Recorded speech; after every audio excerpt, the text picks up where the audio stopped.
Bonjour, on se retrouve aujourd'hui pour une nouvelle recette. On vous propose une recette de quiche provençale. Il s'agit d'une base que vous pouvez personnaliser comme vous le souhaitez. Pour la base, vous aurez besoin de 200 g de lait, 200 g de crème liquide entière, 3 œufs, du sel et du poivre. On commence par préchauffer le four en chaleur tournante à 200 degrés.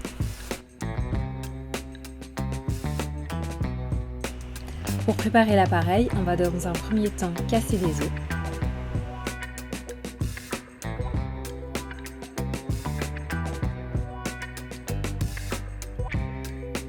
On mélange.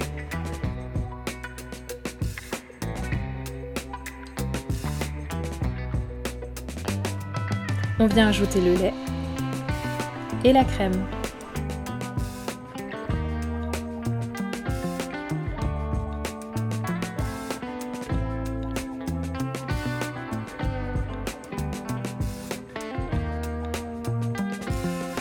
On vient poivrer et saler. Attention à ne pas trop saler si vous utilisez déjà une garniture salée comme du thon, du jambon ou du saumon.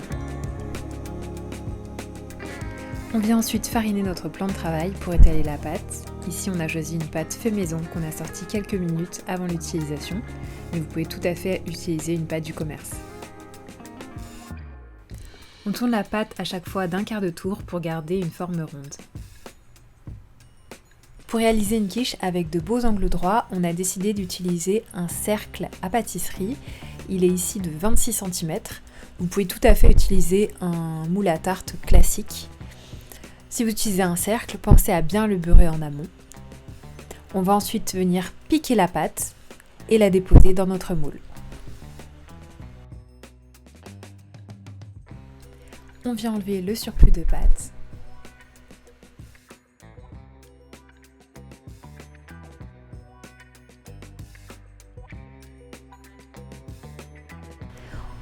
On va ensuite venir foncer la pâte.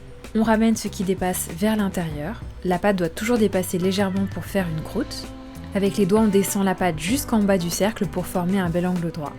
On essaye de bien coller la pâte au cercle. Et si vous le souhaitez, pour un rendu plus esthétique, vous pouvez venir pincer le tour de la tarte. Ça va donner une jolie forme. Pour la garniture, laissez place à votre imagination. Ici, on a décidé d'étaler de la moutarde sur le fond de la tarte, d'ajouter du fromage, du thon et des tomates.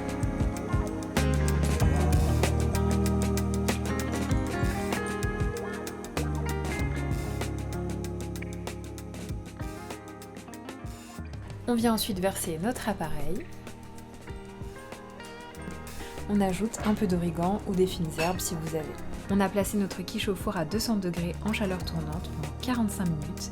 Et voilà le résultat, on a une quiche dorée et bien épaisse qu'on va pouvoir manger avec une salade par exemple. On vous dit à bientôt pour une prochaine vidéo.